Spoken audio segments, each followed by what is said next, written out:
The penalty for a first-time DWI in Minnesota really depends now on what the person tests at.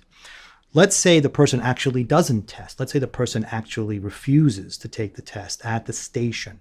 That would be considered a gross misdemeanor. The maximum penalty is up to a year in jail and a loss of driving privileges for a year. That may be shortened, but for now it would be a loss of driving privileges for a year.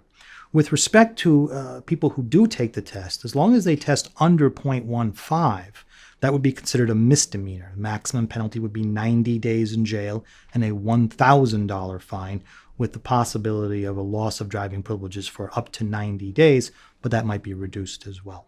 Now, if the person tests at the station, and that's critical because the test has to be at the station, if the person tests 1.6 or higher, then that person would be charged with what we call a gross misdemeanor.